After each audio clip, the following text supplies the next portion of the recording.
Entonces ya no necesito repetir datos de clientes, puedo guardar a los clientes una vez acá, a los botes otra vez acá, al préstamo de los botes de una vez acá, entonces ya no hay redundancia, etcétera, ¿no? Entonces, en resumen, este procesamiento de archivos tradicionales presentaba en su momento un conjunto de problemas, ¿no?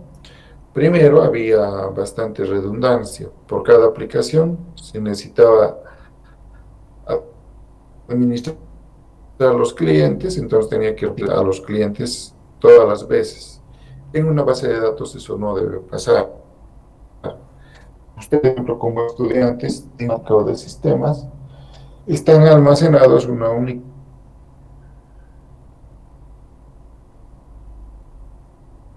vez que hacen esta información. El web SIS simplemente la capa web del SIS, ¿no? No es el sistema en sí. Entonces, ustedes están ahí guardados como estudiantes una sola vez.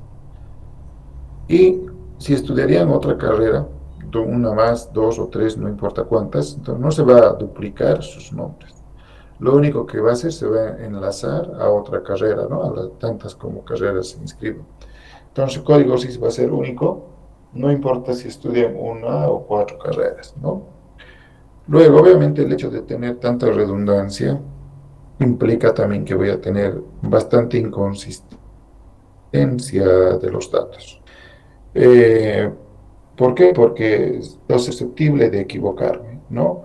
Y además puedo colocar la misma información de distintas maneras. Por ejemplo, puedo colocar Marcelo Rivas Pérez, en el otro puedo colocar solo Marcelo Rivas. Se puede equivocar con Marcelo con ese Rivas. Y obviamente ahí aparecen tres personas, ¿no? Entonces ya tengo datos ahí inconsistentes. Los datos también están aislados, ¿no? Cada aplicación corría independientemente de la otra y por tanto no había posibilidad de compartir. Entonces eso implicaba que todos los problemas de acceso concurrente presentaban por el hecho de que no se manejaba la concurrencia, ¿no? Tenía problemas de seguridad porque yo abría la aplicación y ahí estaba toda la información, o incluso como son archivos de tipo texto, podía entrar no necesariamente por la aplicación y leer la información de la base de datos, ¿no? Y obviamente todo esto redunda en la integridad, en los problemas de integridad de la base de datos. Cuando una base de datos se integra, cuando yo estoy seguro y puedo dar fe de que toda la información que se tiene es confiable, fiable, segura, etc. Ahora, ¿cuál es el propósito de los sistemas de base de datos? Administrar eficientemente los datos de empresas e instituciones, proporcionando seguridad, consistencia e integridad, ¿no? Seguridad en el sentido de que no debemos permitir accesos fuera de lo que es nuestro sistema. Consistencia, que todos los datos sean consistentes, ¿no? Por ejemplo, que no haya una fecha de nacimiento o donde mi empleado tenga un año, ¿no? Eso es una inconsistencia. O un salario negativo, ¿no? E integridad de los datos, que todos los datos que en la base de datos tengo sean confiables, fiables, seguros, etc. En cuanto a los usuarios de las bases de datos, tenemos varios, ¿no? Primero, el administrador de la base de datos, o DBA, ¿no? DBA es Database Administrator. Esta persona decide qué se almacena en la base de datos, es como el responsable, ¿no? Entonces, si, por ejemplo, en el SIS es un sistema Oracle, ¿no? Oracle de pago, por supuesto, caro también, y por tanto tiene un DBA que está encargado de solamente hacer esa tarea, administrar la base de datos, ver que no haya problemas, ver que no hay intromisiones. Si ha habido alguna caída, como que a veces seguramente les ha pasado a ustedes, algún rato se ha cortado las inscripciones, etcétera, porque se ha caído el sistema, porque había un problema, por ejemplo, cuando inscribíamos tecnología con economía, el volumen entre las dos facultades era muy grande y encima en el cronograma estaba inscribir civil, que es la más grande de la facultad, con, digamos, contaduría pública, que es la otra gigante carrera de la facultad de economía y bueno, el sistema, en ese punto el deber se interviene para el sistema otra vez, ¿no? Y como les explicaba, garantizar el funcionamiento de esa base de datos. Porque la aplicación puede seguir corriendo, pero si la base de datos se cae, entonces todo se cae, ¿no? También garantiza que el usuario tiene acceso a la base de datos. Entonces, me hace un conjunto de roles, un conjunto de privilegios que cada persona que va a usar el sistema, otra persona con privilegios muy limitados, tal vez poder participar del sistema, y otra persona con muchos privilegios, pues podrá ver casi todo el sistema. Y en general se encarga de mantenimiento de la base de datos. Usualmente las empresas que garantizan a tener sus sistemas levantados de 5, 12, 7, 24, ¿no? O sea, 24 horas, 7 horas, los 12 del año, esas personas están constantemente monitoreando. Las personas pueden que en un determinado momento de tiempo, los DBAs, en un determinado momento, la posibilidad de que haya ningún problema, entonces su tarea es muy limitada. Pero puede pasar un momento donde hay algo muy complicado y bueno, esa persona va a empezar a trabajar hasta llegar al punto en el cual no tenga que irse a su casa, ¿no? Entonces, es como los bomberos de un equipo, ¿no? Ok. Otro segundo grupo de usuarios son los programadores de aplicaciones. Programadores de aplicaciones son profesionales en computación que interactúan con con el sistema y son encargados de escribir los programas, ¿no? Esto lo sabemos bien a qué se refiere nosotros. Entonces tienen un acceso a la base de datos, pero tienen un acceso restringido en función o en base a lo que nosotros necesitamos desarrollar. También están los usuarios finales que interactúan con el sistema y bueno, no tienen el conocimiento quizá también así, pero no tienen por lo menos la necesidad de escribir programas, ¿no? Entonces, solo usan el sistema para realizar tareas limitadas, como los cajeros o los gerentes, etcétera, que solamente va a usar esa parte del sistema en función a lo que se necesita. Algunas características importantes de la base de datos. La primera es la abstracción de datos, ¿no? Abstracción, ¿qué significa? Si se han olvidado, significa que del mundo real voy a abstraer o quitar ciertas características particulares, ¿no? Por ejemplo, automóvil Suzuki, Vitara, modelo 2000, azul, automóvil Suzuki, Gran Vitara, amarillo, modelo 2020, y voy a abstraer y voy a decir, bueno, hay una marca de automóvil, hay un modelo de automóvil, hay un año de automóvil, ¿no? Entonces le he quitado los detalles técnicos y los he generalizado en una idea abstracta.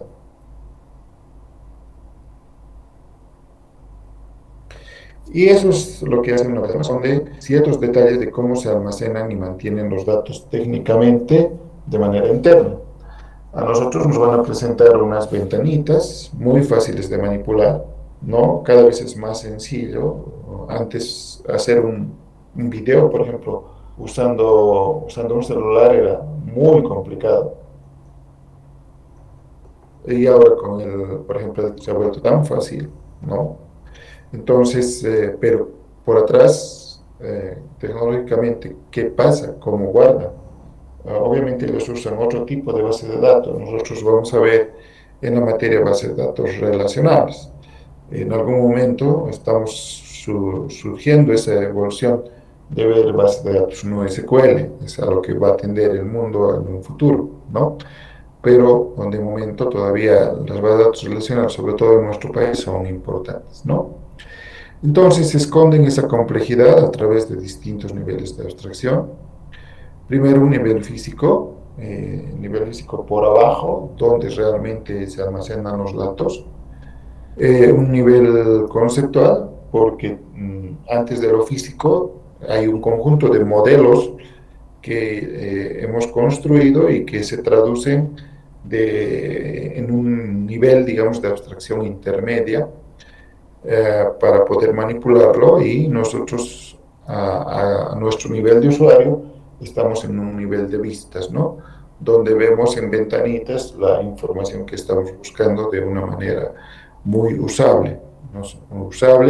Usabilidad es un término de ingeniería de sistemas, de ingeniería de software, perdón, que me permite evaluar una interfaz de usuario, ¿no? Entonces, por ejemplo, las aplicaciones más usadas podríamos decir que son muy usables. ¿Por qué? Porque son facilitas de usar, ¿no? Para que una aplicación sea usable, en general, no estoy hablando solamente de base de datos, sino de cualquier aplicación que me proporcione un ambiente de ventanas, si es usable, tiene que ser fácil de usar, tiene que ser intuitivo de operar, tiene que ser capaz de recuperar de errores y tiene que tener algún tipo de ayuda. Si cumple con esas condiciones, entonces estamos hablando de una buena interfaz de usuario para administrar una base de datos o para cualquier aplicación, ¿no? Ahora, algunas características importantes de las bases de datos que obviamente eran imposibles de concebir usando solamente sistemas de archivos. Primero, el control de redundancia, ¿no? O sea, el control de redundancia implica que disminuye costos de almacenamiento, porque si estamos hablando de base de datos de universidad, una sola vez estoy guardando los clientes, o digo los estudiantes, una sola vez estoy guardando los docentes, una sola vez las carreras, una sola vez las facultades, y me voy a mover en base a enlazar la información entre ellos, ¿no? Entonces también me restringe o disminuye más bien el acceso, porque el acceso ya no va a ser tan requerido. Luego también los datos compartidos. ¿En qué sentido? En proveerme mecanismos de bloqueo en el acceso a los datos que se utilizan al mismo tiempo. Esto van a ver en base de datos 2 con su docente Tatiana Aparicio, ¿no? Cuando dos personas quieren acceder al mismo ítem de dato a manipular, no lo pueden hacer, ¿no? Bajo esta simple lógica. Supongamos y pensemos, ahorita no estamos en una pizarra, pero yo podría llamar a una pizarra de 1 metro de alto por 1 metro de ancho. Entonces imagínense una pizarra de ese tipo y llamo a 4 estudiantes a la pizarra y les digo que me resuelvan ciertos ejercicios de matemáticas, por ejemplo. ¿Sí? Eh, la pizarra es 1 metro por 1 metro, es pequeñita. Y les digo que los 4 a la vez resuelvan esos ejercicios en esa pizarra de 1 metro por 1 metro. No se va a poder. Eso es bloqueo, eso es el problema de los datos compartidos, ¿no? O sea, quiero manipular, quiero grabar esos datos, pero no lo puedo hacer al mismo tiempo. Entonces, ¿qué tendré que hacer? Tendré que hacer una colita de los 4 estudiantes. Le accedo a uno, le doy el acceso a uno, resolverá, le daré un tiempo, tienes 1 minuto para resolver, 1 minuto, ya, luego viene el siguiente, y luego viene el siguiente, y luego viene el siguiente. Si no ha acabado de resolver, entonces vuelve a la cola, a que le vuelva a tocar su tiempo, o entonces le doy otra vez ese espacio de tiempo, y luego vuelve a escribir. Si se dan cuenta, eso, ¿qué estoy haciendo? Estoy bloqueando el acceso a los otros que no están usando la pizarra. Entonces, ese problema se da cuando yo trato de guardar en la base de datos, trato de grabar en la base de datos. Pero no es lo mismo cuando voy a leer, ¿sí? Usando la misma metáfora de la pizarra, yo puedo escribir en la pizarra, aunque sea de uno por uno, y muestro a 10 estudiantes que lean la pizarra. Los 10 van a poder leer, sí, porque cada uno mira y lee. Entonces no hay un perjuicio de uno con el otro. Pero lo que no van a poder es escribir todos al mismo tiempo. ¿Sí? Entonces, estos algoritmos de bloqueo de una fase, bloqueo de dos fases, etcétera, los van a ver en base de datos 2.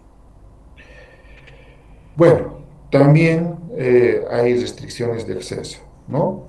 Por medio de creaciones de vistas. Una vista es una parte del SIS. Ustedes cuando se inscriben tienen una vista del SIS, ¿no? Es una parte restringida del SIS. No pueden ver todo. Yo cuando estoy transcribiendo las notas, también me dan acceso a una vista de la base de datos. Y obviamente yo tengo que crear roles. Y al crear roles, entonces le doy claves de acceso, ¿no? Entonces, los cajeros van a tener unos ciertos privilegios, no sé, los gerentes financieros van a tener otro acceso. Si estamos hablando de la universidad, los estudiantes tienen un acceso, los docentes tienen otro, las autoridades, dependiendo del nivel, tienen también otro, ¿no? Un director de carrera, un jefe de departamento, tiene un acceso más restringido que, digamos, el director académico y el decano, y ellos tienen algo más restringido que el rector, ¿no? Bien, eso sería en cuanto a la introducción. Aquí hay algunas preguntas que, como dice, solo es para estudiar, ¿no? Para cuando estemos en la fase del examen.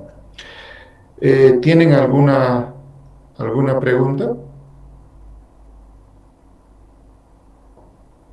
Creo que no, porque esta parte teórica es bastante sencilla. Bien, vamos a hablar ahora del segundo capítulo, que son conceptos de BMS y arquitectura. Entonces vamos a cambiar a marcadorcito para que se note mejor lo que escribo. Y vamos a hablar del DBMS. ¿Qué queremos? Queremos conocer la importancia y funciones del DBMS y los lenguajes que usa, diferenciar entre lo que es modelo, esquema, instancia, qué es lo que representa la independencia de datos, y también volver a hablar sobre los niveles de abstracción, pero desde el punto de vista del DBMS, ¿no? Como contenido vamos a ver qué es un DBMS, qué lenguaje se usa, qué es modelo, esquema, instancia, la arquitectura y la independencia, así como los niveles de abstracción de la arquitectura. Bien, el DBMS significa Database Management System, ¿no? Por sus siglas en inglés, que traducido sería Sistema Gestor o Administrador de Base de Datos. Entonces, un conjunto de programas que maneja todo acceso a la base de datos. Permite administrar eficientemente los recursos de datos, proporciona seguridad y recuperación ante fallas. Entonces, todo lo que hemos hablado conceptualmente como lo que debe proporcionarnos una base de datos, acá estamos mencionando quién va a llevar a cabo eso que hemos mencionado, ¿no? Y es el DBMS. Por eso se dice que el DBMS prácticamente es el cerebro de una base de datos, porque no hay dato que entre o salga de la base de datos sin que el DBMS se entere. Así como en nuestro cuerpo humano, no hay nada que podamos hacer o se pueda hacer fisiológicamente hablando sin que el cerebro deje de intervenir, ¿no? Aunque sean voluntarias o involuntarias, el cerebro siempre está ahí. Bueno, algunas funciones del DBMS tienen que ver con dos de los lenguajes. Primero, el lenguaje de definición de datos, o DDL, por sus siglas, Data Definition Language, ¿no?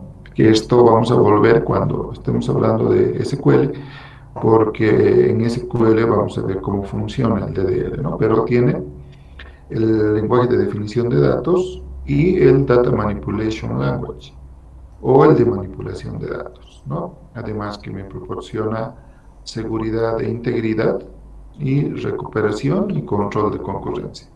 Entonces, todas estas implementaciones ya están implícitas en cualquier manejador de base de datos. Puede ser de los manejadores que no son de pago, como MySQL o PostgreSQL en sus versiones libres, o en sus versiones pagas también, o aquellas que solamente hay versiones de paga, como Oracle o SQL Server, aunque ellas también tienen sus versiones Express, que son también gratuitas.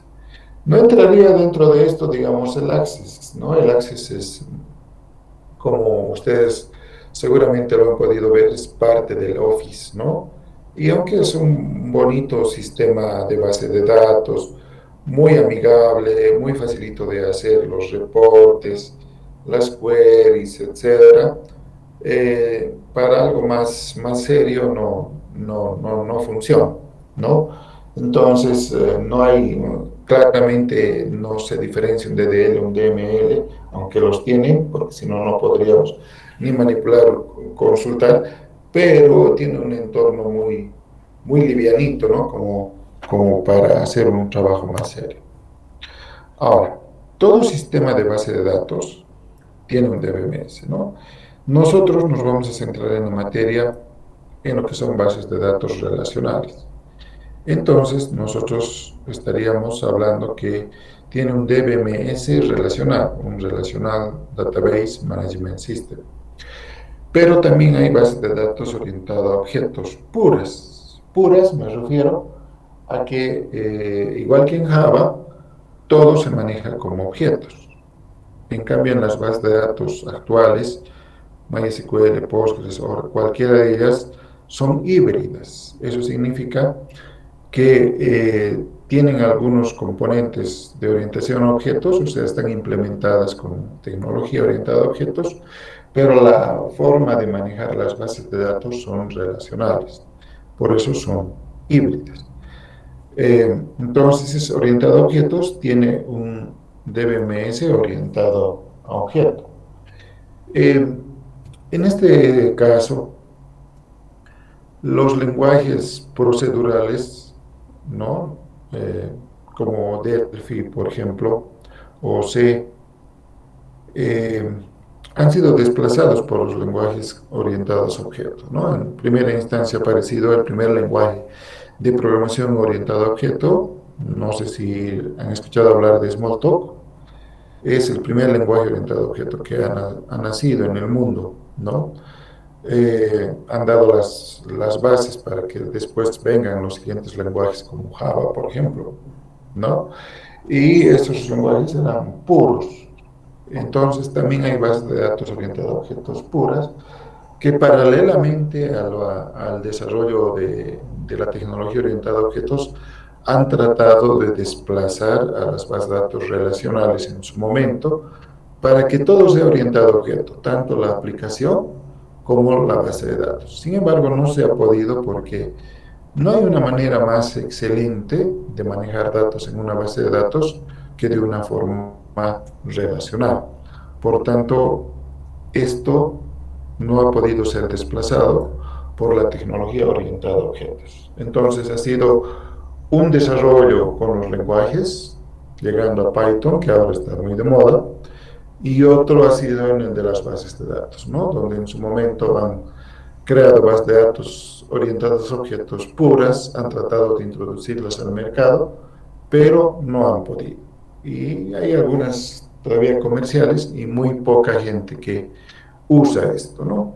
En base de datos 2 también van a ver las bases de datos distribuidas, ¿no? Que son varias bases de datos de la misma empresa en varios lugares. Entonces tiene también un DBMS que es distribuido, un Distributed Database Management System.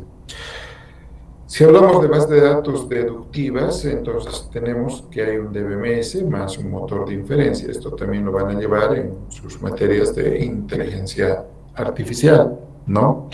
Porque aparte de guardar la base de datos, tenemos que tener un conjunto de reglas que pueda inferir información a partir de la información que se tiene. Entonces, no importa de qué tipo de base de datos nosotros la consideremos o manejemos o expliquemos o estudiemos, sino que realmente vamos a llevar adelante el desarrollo de una base de datos siempre con un DBMS. El DBMS es el cerebro del sistema, como lo decía, ¿no? Volviendo al DDL, ya más detalle, el DDL es el lenguaje de definición de datos, ya lo dije, ¿no?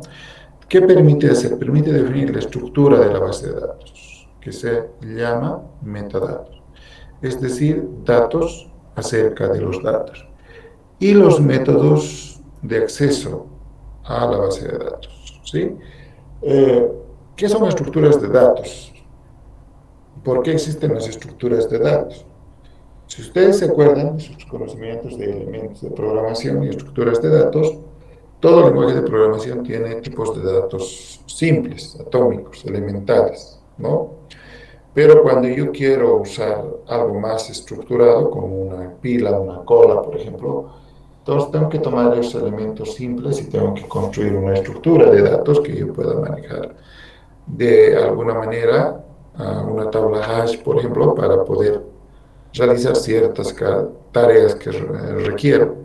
Entonces, en la base de datos yo tengo que construir una estructura. Por ejemplo, si quiero guardar los datos de alumnos, necesito guardar la tabla o crear la tabla alumnos. Y necesito definir qué va a tener alumnos. Tengo entonces el nombre, tengo la dirección, tengo el teléfono y tengo la edad. Y el otro lenguaje complementario es cuando ya guardo los datos, ¿cómo consulto? Entonces, este es el lenguaje de manipulación de datos que me permite manejar ellos, ¿no? Por ejemplo, aquí tengo una consulta simple en SQL, ¿no? Palabras reservadas select, asterisco, comodín, que representa estoy interesado en todos los datos. Ese asterisco quiere decir interesado en todos los datos. From, de dónde voy a sacar la información, de la tabla alumno. Where, palabra reservada que me dice la condicional, edad igual a 21. Entonces, ¿qué me va a sacar? En esta tabla alumno que he creado, que tiene datos, entonces me va a sacar el nombre, la dirección, el teléfono, la edad, pero no de todos los alumnos, sino de aquellos que exactamente tengan 21 años. Bien. Ah, seguimos con esta parte. Por manipulación, ¿qué queremos decir? Primero, recuperar la información almacenada en la base de datos, ¿no? Tengo información almacenada cuando ustedes, por ejemplo, se inscriben al SIS, eh, eh, hay, tienen que recuperar cierta información de la base de datos. A eso se refiere, ¿no? Relacionada con ustedes y con las materias que tienen que tomar. Cuando se inscriben, lo que hace la base de datos es insertar esa información nueva en la base de datos. Cuando ustedes se han inscrito y no están contentos con el grupo, con la materia, con el horario, se han dado cuenta que van a tener choque, ¿qué hacen? Eh, Se desinscriben de un grupo, de una materia, etcétera, entonces están suprimiendo información en la base de datos, ¿no?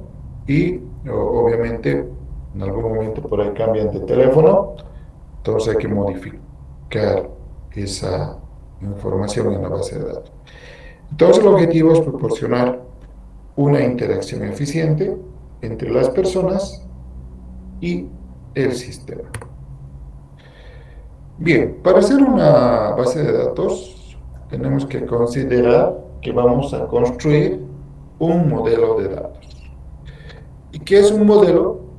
Es una representación abstracta de la realidad, ¿no? Por ejemplo, aquí tengo dos formas, la primera y la segunda, de representar información a través de un modelo. El primero es un modelo relacional, donde dice, bueno, yo tengo una tabla que se va a llamar empleado, que va a tener cuatro campos: carnet, nombre, teléfono y sueldo. Entonces, un modelo. Acá tengo otro modelo, pero este es un modelo ya también entidad relación o E, donde dice tengo una entidad alumno con tres atributos: su carnet, su nombre y su dirección. Entonces, estas son dos abstracciones de la realidad. El entidad de relaciones de alto nivel, el relacional es de nivel intermedio, pero son ambos modelos de datos, que los vamos a ver y estudiar en el transcurso de la materia. Ahora, no son los únicos modelos de datos, ¿no? Hay muchos modelos de datos. Dentro de estos tenemos modelos lógicos basados en objetos. Y dentro de esta característica o clasificación entra el modelo entidad-relación, que es lo que nosotros vamos a ver en la materia. Pero esto como una ejemplificación de que no hay un único modelo, ¿no? Tenemos el modelo OO, orientado a objetos, hay modelos binarios, modelos semánticos, modelos infológicos, modelos funcionales, que básicamente hay como fundamento teórico, pero que no se usan usualmente en el desarrollo normal, ¿no? Cada uno en su momento ha tratado de decir, bueno, yo soy lo mejor como modelo, pero después de un tiempo se han quedado como teoría porque la gente no los han aceptado. También tengo modelos lógicos basados en registros. Dentro de esto nosotros vamos a ver este modelo, el modelo relacional. Aunque hay modelo de red, modelo jerárquico, que eran los antecesores al modelo relacional, que se han usado mucho en el mundo para bases de datos, pero prácticamente ahora han quedado en el olvido como solamente parte teórica, aunque este modelo de red y este modelo jerárquico un poco no como tal, pero como lógica están volviendo para construir las bases de datos no SQL o las bases de datos en la nube, porque en la nube no se guardan los datos relacionales, ¿no? Las bases de datos relacionales tienen una gran desventaja, que crecen verticalmente. ¿Eso qué significa? Que si mi disco duro, donde guardo mi base de datos, se está llenando, no me queda más que comprar otro equipo con otro disco duro y añadir a mi sistema e ir haciendo crecer. Sin embargo, en las bases de datos no es SQL, el crecimiento es horizontal. Eso que implica que yo voy añadiendo nuevos equipos en cadenita a lo que tenía, ¿no? Eh, Simplemente con enlaces hasta de tipo lógico solamente, por tanto es ilimitado lo que puedo crecer. Entonces, ya no hago bases de datos relacionales, sino voy uniendo como que nodos con nodos de información. Y esa lógica es muy similar a lo que, como trabajaba el modelo de red y el modelo jerárquico. Y finalmente, lo que realmente manejamos o lo que realmente manipulamos, que es el modelo físico de datos, ¿no? Dentro de eso también hay nombrecitos, hay un modelo que se llama unificador y otra que se llama memoria de elementos. Pero esos detalles técnicos no son parte de base uno, sino parte de base 2. Nosotros nos vamos a quedar con el hecho de que funcione el modelo físico. También podemos hablar de lo que es esquema. Esquema es el diseño global de la base de datos. Estos cambian muy rara vez. Entonces, cuando vamos a diseñar la base de datos de una empresa, todo el modelo final que tengamos va a ser el esquema de esa base de datos de la empresa. Si es una fábrica, va a ser el esquema de la base de datos de la fábrica, ¿no? Y esto tiene una característica muy importante. Tenemos que pensar también de que sea tan estable que lo cambiemos alguna vez o casi nunca, ¿ya? ¿Por qué? Porque la base de datos es como el cimiento de la casa, ¿no? O sea, una vez que hemos construido la casa, no me puedo arrepentir y decir, bueno, estas paredes aquí no deberían estar, estas otras no deberían estar, esto hay que mover, este piso hay que derruir, o sea, eh, es una locura. No lo mismo es en la base de datos. tiene que estar tan bien pensado que en el tiempo no haya mucho que modificar como esquema de la base de datos, ¿no? A ver, supongamos que he hecho el esquema de la base de datos, como dice acá, de una universidad, y me he olvidado de los pensums, ¿no? O me he olvidado de las carreras. Y cuando ya he empezado a implementar, me he dado cuenta que me falta la carrera o me falta el pensum. Entonces, en ese sentido, esto es algo muy importante. ¿Ok? Bien.